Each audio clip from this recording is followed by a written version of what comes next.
우리와 이 세상을 사랑하신 하나님의 크신 사랑이 오늘 이 아침도 우리와 함께 하신 줄 믿습니다. 여러분, 지금까지 신앙생활을 하시면서 한두 번 아니 여러 번 여러분들 그런 경험이 있을 줄 압니다. 신구약 창세기부터 계시록까지 모든 말씀이 하나님 말씀이지만 어떤 그 순간에 몇 장 몇 절 말씀이 마음에 큰 위로가 되고 또 힘이 되고 어려울 때 그 말씀을 힘있게 붙들었던 그런 말씀들이 종종 있으셨을 줄 압니다. 한번 시간이 있다면 나중에라도 어떤 기회에 그런 말씀들을 같이 이렇게 나눠보며 간증하는 것도 큰 은혜가 될 줄 믿습니다. 여러분 혹시 아시는 맹인 목사님이신, 원래 날 때부터 그런 건 아니고요. 중간에 이제 시력을 잃고 시각 장애인으로 목회를 하시는 우리 안요한 목사님. 목사님 아드님이시거든요. 언제 한번 간증을 들었는데 학생 때 아버지가 목사인 것도 싫었고 목회를 하는 것도 싫어서 하여튼 좀 이렇게 방황하던 시기에 아버지가 목회하는 교회에다가 하나님은 안 계시느니라, 안 요한복음 1장 1절 그렇게 써서 붙일 만큼 이렇게 방황하고 그럴 때가 있었어요. 그런데 어쨌든 이 목사님이 시각을 한 30대쯤 전에 그 직전에 아주 잘 나가던 어떤 그 직장인이었는데 시력을 잃어버리면서 그때부터 다시 신학을 공부하고 참 고생 많이 하셨습니다.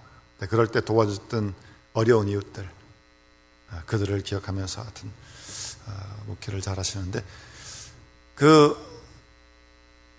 시력을 잃고 이게 원래 처음부터 못 보던 사람이라면 다르잖아요. 근데 이게 중간에 시력을 잃었기 때문에 더 남다른 어려움이 참 많았습니다. 그래서 이렇게 어렵고 방황할 때 여호수아 1장 8절 9절 그 말씀, 오늘 딱 이렇게 그 말씀이 마음에 와닿으면서 그 말씀을 끝까지 붙드시고 모든 어려움을 이기시고 내가 너와 함께 하겠다, 너를 떠나지 않겠다 라고 하는 그 말씀.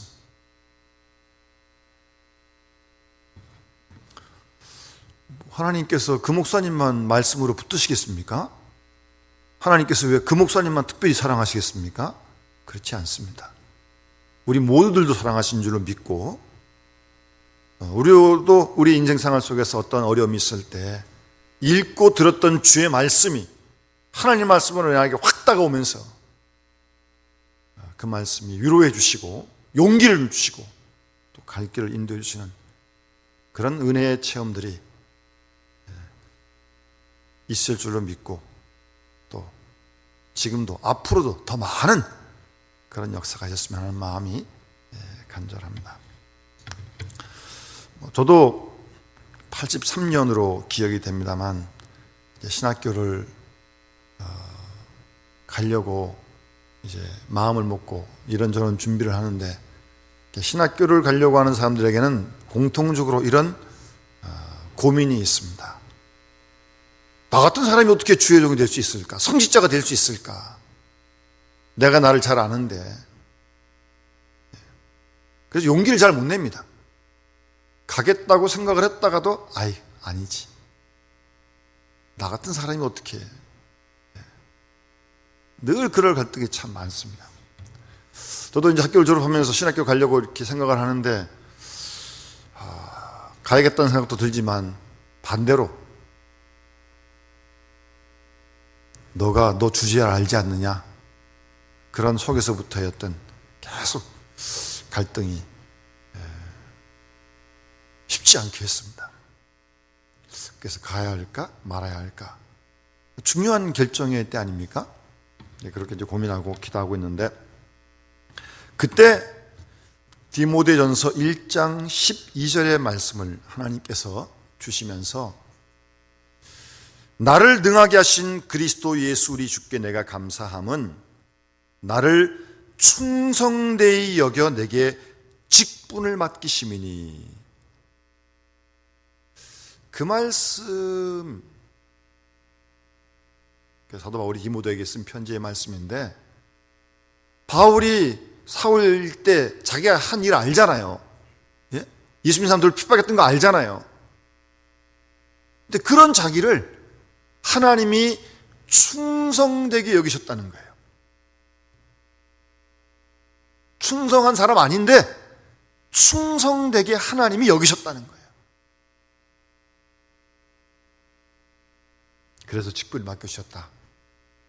저는 이 충성되게 여겨주셨다, 라는 이 말씀이 그렇게 고민하고 갈등할 때 저에게 큰 힘을 주셨습니다. 충성된 사람 아닌데, 부족한데 하나님께서 충성된 사람으로 여겨주셨다는 겁니다. 하여튼 그 말씀에 큰 위로를 받고 하여튼 어려운 결정을 하고 이 시간까지 하여튼 이르게 되었습니다.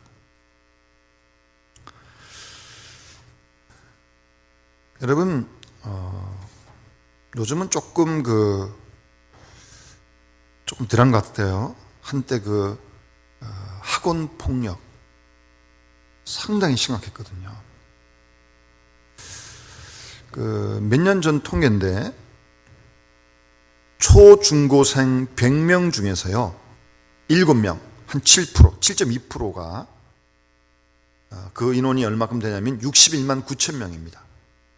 그런데 그 61만 9천 명의 아이들이 학원 폭력으로부터 피해를 입은 적이 있다는 겁니다. 7.2%. 그리고 그런 애들이 돈 달라고 그러잖아요. 너 돈 내놔. 그러네. 돈을 빼앗긴 적이 있는 아이들의 돈을 한번 총액을 내보니까 16억 6천만이었다고 합니다. 우리가 생각한 것보다 훨씬 더 많은 아이들이 그런 아이들에게 돈을 갈취당한 겁니다. 그 외에 그 학교 안에 지금은 좀 많이 정리가 됐겠습니다만, 폭력 서클이요, 중학교에 288개, 고등학교에 488개, 남녀 혼성 서클이 동아리가 303개였다고 합니다. 이런 살벌한 분위기에서 우리 자녀들이 학교 생활을 했다는 겁니다. 결국 그 청소년들이 앞으로 우리 사회의 미래 아닙니까? 금방 아닙니까? 금방.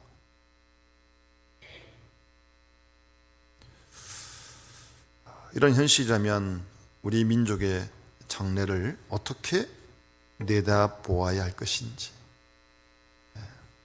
상당히 우려가 됩니다. 나아지고 있습니다만, 미국의 예도 크게 다르지 않습니다. 미국 상원의회에 제출된 보고서에 의하면요, 미국 중학교에서 학생들이 선생에게 폭력을 행사합니다. 애들이 선생님에게. 그런 건수가 무려 연간 7만 건이 된다고 합니다. 그리고 학생들끼리 일어난 사건은 20만 건 정도 되고요. 그 중에는 살인 사건도 100건이 넘는다고 합니다. 요즘도 여러분 미국 뉴스 이렇게 보면 그 사람들은 총을 가질 수 있잖아요. 총기 사고가 얼마나 많이 납니까? 하여튼 이런 일들이 학교에서 일어나고 있다는 말입니다. 그런데 이 같은 일들을 깊이 연구해 보니까 미국 사람들이 교회를 떠나고 학교에서 성경을 가르치는 것을 중지시켰을 그때와 꼭 시기가 일치한다는 사실입니다. 원래 미국은 대통령도 취임할 때 성경에다 손을 얹고 취임하지 않습니까? 법으로 학교에서 성경을 가르치도록 했었는데, 종교는 자유인데 왜 기독교만 강요하느냐? 그런 반발이 일어나서 그럴 수 없다. 그래서 학교에서 성경 가르치는 걸 중지했습니다. 그리고 앞에 말씀드린 그런 학교에서 일들이 일어났다는 말입니다.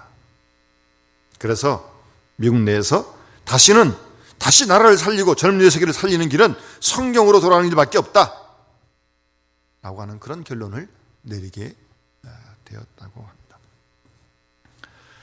그 유명한 그 철학자 가운데 프란시스 베이컨이라는 철학자가 있는데, 인간은 세 가지 유혹을 떨쳐버릴 수 없다라고 그렇게 말을 했습니다.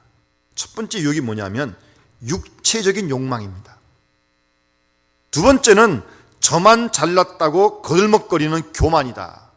세 번째는 졸렬하고 불손한 절대적인 자기 이기주의다 라고 그렇게 세 가지를 지적합니다. 그런데 가만히 보면 이런 욕망들은요, 이런 유혹들은요, 경제 성장과 정비례한다는 말입니다. 여러분, 육체적인 욕망, 잘 먹고 건강하니까 그런 욕망이 생기는 거예요. 가난하고 병들면 그런 욕망 없습니다.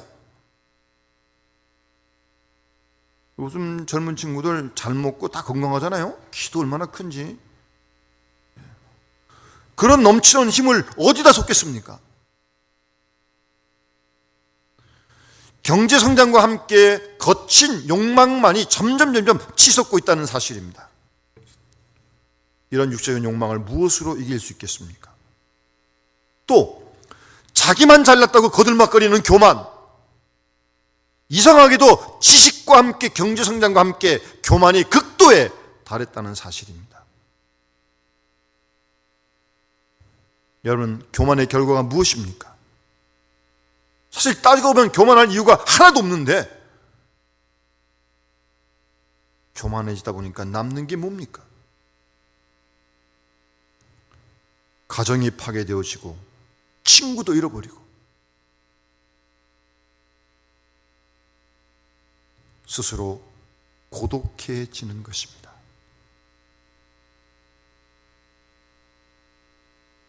여러분, 혹시 고독을 느끼십니까? 한번 거울을 가만히 쳐다보시면서 내가 교만한 건 아닌가 한번 돌아보시기 바랍니다. 겸손한 사람에게는 모든 사람이 내 친구입니다. 그러나 교만하게 되면 누구도 대화가 안 되고 사랑을 받을 수도 없고 사랑할 수도 없습니다. 그래서 종종 보면 자기 가정이 파괴되어지는 순간에 이런 얘기를 합니다. 조금만 더 겸손했으면 여기까지는 안 왔을 텐데. 그런 얘기들을 안타까워하는 것을 말하는 걸 들을 수 있습니다. 사람 다 따지고 보면 다 똑같은데요. 예? 다 똑같잖아요. 그런데 스스로 잘난 척했기 때문에 파멸이 온 것입니다. 그리고 갈수록 경제 성장과 지식과 지위와 더불어서 점점 사람이 더 이기적인 사람이 되어가고 있다는 사실입니다.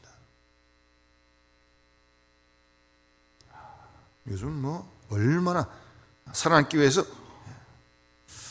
갈수록 점점 더 이기적이 되어가는 그런 모습들을 우리가 보게 됩니다. 오래전에 우리나라의 전직 대통령이 수천억을 다 숨겨두면서도 고아원에는 한 달에 1,000원씩 구제했다고 합니다. 자기는 수천억 다 이렇게 숨겨놓고 1,000원씩 한 달에.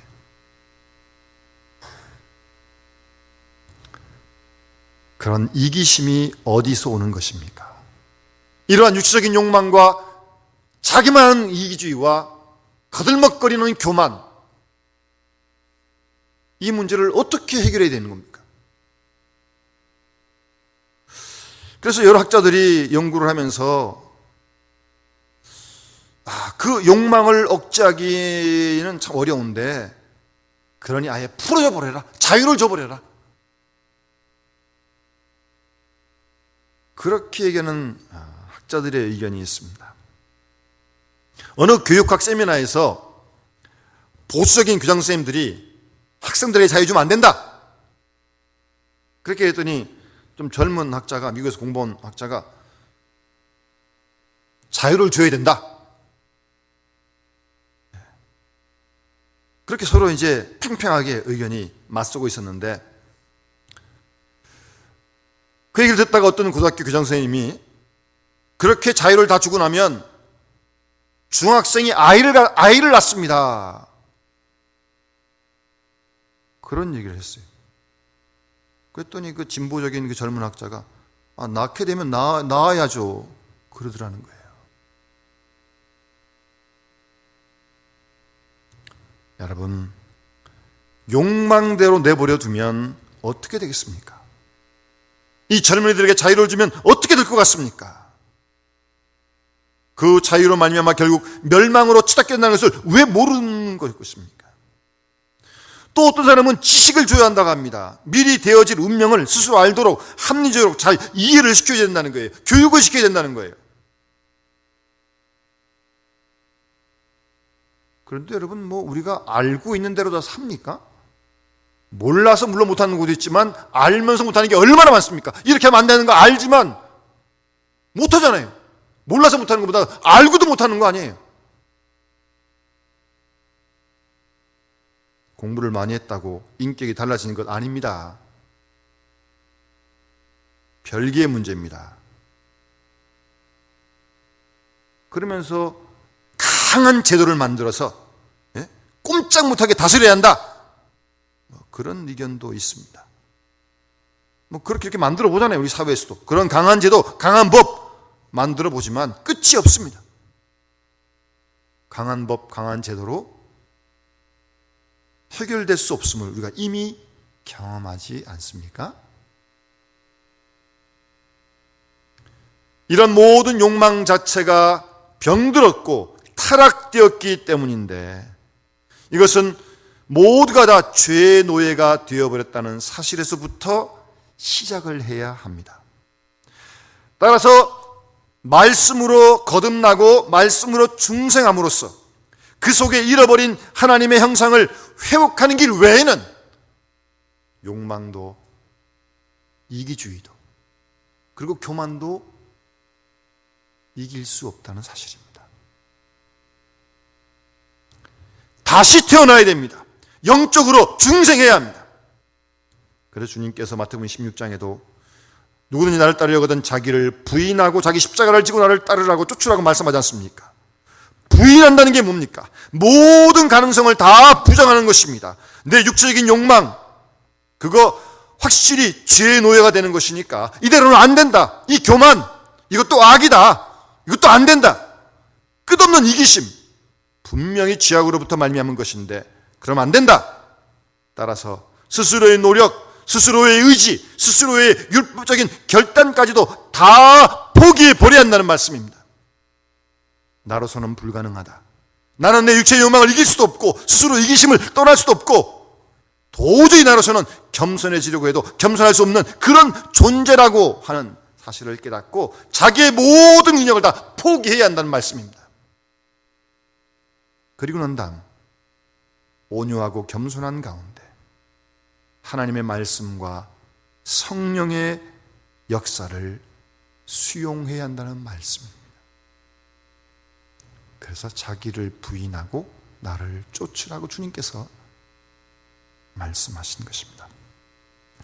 오늘 본문 말씀에도 보시면 청년이 무엇으로 그 행실을 깨끗게 하겠는가? 불타는 정욕에 사로잡힌 이 청년이 어떻게 깨끗이 살아갈 수 있겠느냐? 다른 길은 없습니다. 본문에 말씀하신 대로 주의 말씀을 따라 삼갈 것이다. 전의 성경에는 그렇게 번역을 했어요. 우리 지금 성경에는 주의 말씀만 지킬 따름이다 그랬습니다. 말씀을 지키고 말씀을 순종하는 길 외에는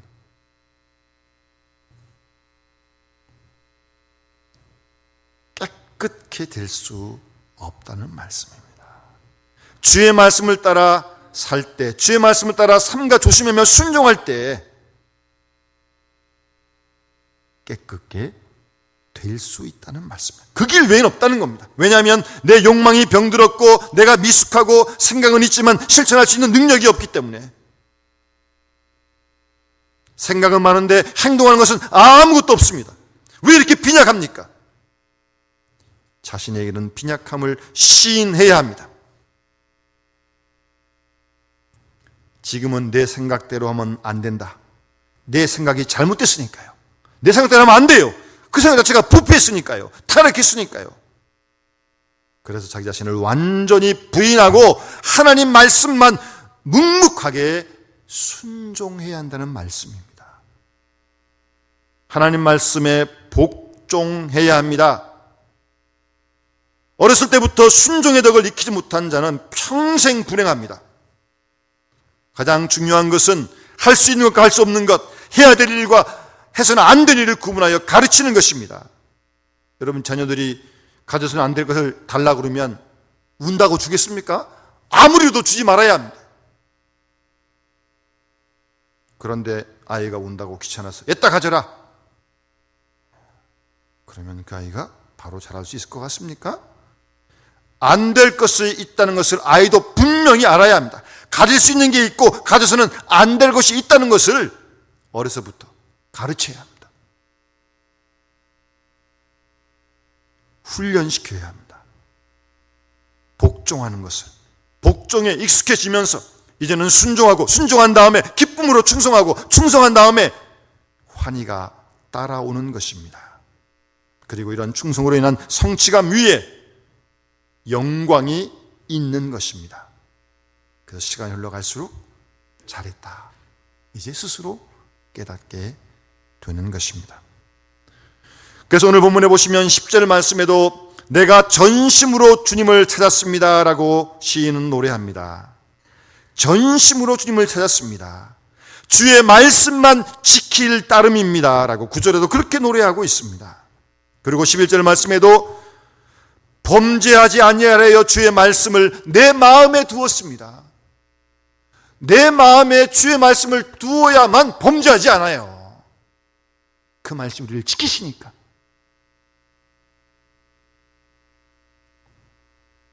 보디발의 아내가 요셉을 유혹할 때 요셉이 내가 이 큰 악을 행하여 어떻게 하나님께 범죄하겠느냐 그러면서 그 자리를 뿌리치지 않습니까? 주의 말씀을 내 마음에 두어야 합니다. 그 마음에 있는 주의 말씀이 우리의 생각과 마음을 주장할 때 범죄하지 않을 수 있습니다. 그 말씀이 우리를 지켜주는 것입니다. 내가 나를 지키지 못하잖아요. 우리가 이미 다 경험했잖아요.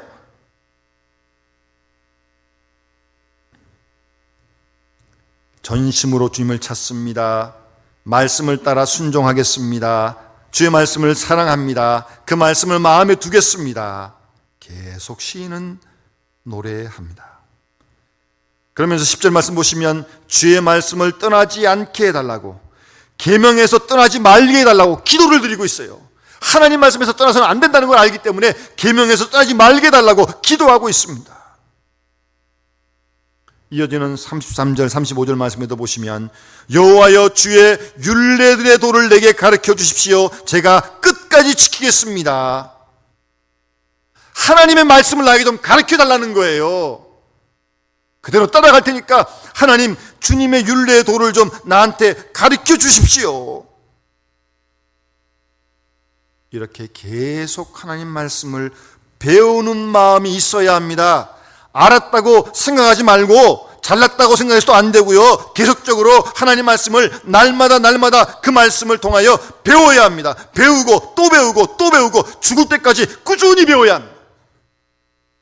그렇지 않고는 내가 나를 이길 수 없잖아요. 여러분 다 경험하지 않았습니까? 계속 하나님 말씀을 배워야 합니다. 그 말씀이 나를 주장할 수 있도록, 그 말씀이 내 마음에서 떠나지 않도록 그래야 내 마음을 지킬 수 있고 내 생각을 바른 길로 갈 수 있게 한다는 말씀입니다. 주님, 저를 좀 가르쳐 주십시오. 제가 배우겠습니다. 주님, 나로 하여금 깨닫게 해 주십시오. 나는 어리석습니다. 나는 미련합니다. 그런 마음으로 말입니다. 좀 더 나아가서 시인은 35절 말씀 보시면 나로 하여금 주의 계명들의 길로 행하게 해 주십시오. 전에 성경에는 나로 하여금 주의 계명의 첩경으로 지름길로 좀 행하게 해달라고 그렇게 기도하고 있는 겁니다. 하나님, 내 생각대로 못하게 해주십시오. 내 욕망대로 못하게 해주십시오. 그런 기도 아닙니까? 내 생각대로 욕망대로 하나님 못하게 해주시고 언제나 주의 계명대로 그 말씀의 지름길로 좀 가게 해달라고 좀 그렇게 기도하고 있는 거예요. 오직 주님의 뜻대로 행하게 해달라고, 나를 주님이 온전히 주장하셔서 당신의 뜻을 이룰 수 있도록 도와달라는 그런 기도입니다. 정말 진실된 기도이요 실제적인 기도입니다. 하나님의 말씀의 통제 아래에 있는 생각이 밝은 생각이며 하나님 말씀의 통제 아래에 있는 정신이 비로소 우리 육체를 지배할 때 우리가 건강한 믿음의 영혼, 육을 가질 수 있게 된다는 사실입니다. 여러분, 하나님 말씀은 살아있습니다. 하나님 말씀은 운동력이 있습니다. 다윗을 주장했던 그 말씀이 오늘도 우리 가운데, 아까 말씀드린 안요한 말씀을 주장했던 그 말씀이 우리 가운데도 역사하는 줄 믿습니다. 하나님 말씀은 살아있어요. 운동력이 있습니다.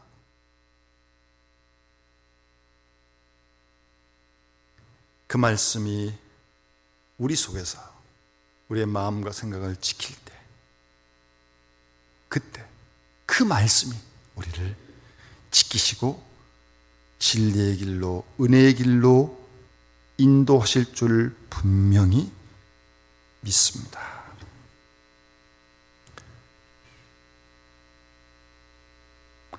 여러분, 그 YMCA라고 하는 그런 캠프가 있잖아요. 여기도 영등포도 있긴 한데, 그 YMCA에서 이런 프로그램이 있습니다.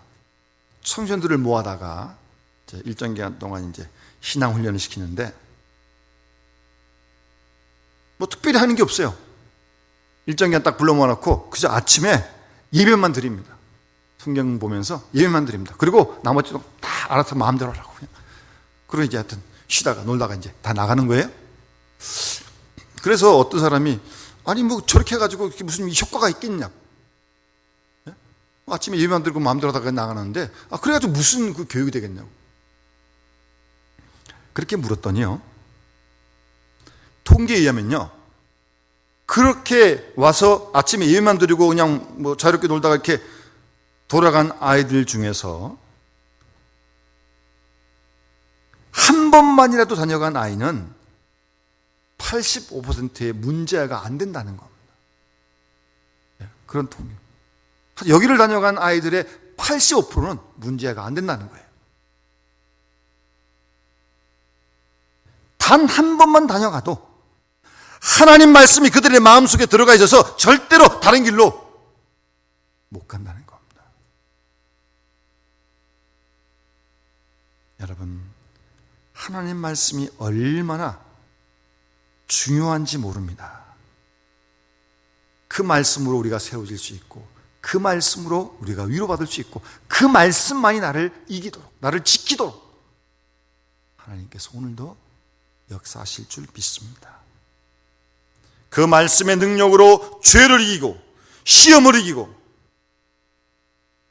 마지막 우리가 세상을 떠날 때 사망을 이기게 될 줄로 믿습니다. 그래서 존 칼빈이 세상을 떠날 때 요한복음 8장 18절의 말씀을 28번 암송을 하며 세상을 떠났습니다. 우리가 언젠가 한번 맞을 그 순간 아니겠습니까?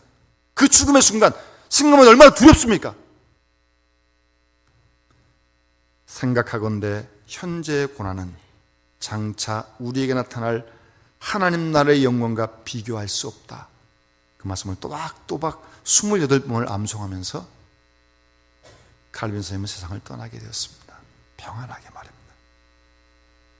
하나님 말씀은 오늘도 살아서 운동력이 있습니다. 오늘도 우리가 그 말씀을 붙들고 의지하고 그 말씀을 따라갈 때 하나님 기뻐하시는 귀한 복된 생을 살게 될 줄로 믿습니다. 기도하겠습니다. 사랑의 아버지 하나님, 하나님의 수많은 말씀을 듣고도 읽고도 말씀과 전혀 관계없는 생을 산 저희들을 불쌍히 여겨주시옵소서. 그 많은 말씀을 공부하기도 하고 듣기도 했지만 실제 생활 속에 보게 되면 그 말씀이 우리를 지배하는 것이 아니라 내 생각과 내 판단과 우리의 잘못된 이기심과 교만과 정욕이 우리를 지배할 때가 너무나도 많은 것을 주님 앞에 솔직히 용서를 빕니다. 하나님 아버지, 오늘 시편 119편 시인이 노래하듯이 우리 모두 주의 말씀을 좀 가르쳐 주십시오라고 기도할 수 있도록 도와주시고 그 말씀을 즐거워하며 그 말씀을 사랑하며 그 말씀을 묵상하는 가운데 말씀이 주시는 자유함과 기쁨과 위로와 진리의 길을 걸어갈 수 있는 우리 모두가 되게 하시고 아직도 이 하나님 말씀을 듣지 못한 이들에게 이 하나님 말씀을 증거하고 전하는 우리와 교회가 되도록 하나님 역사하여 주시옵소서. 우리 구주 예수님의 이름으로 간절히 기도드리옵나이다. 아멘.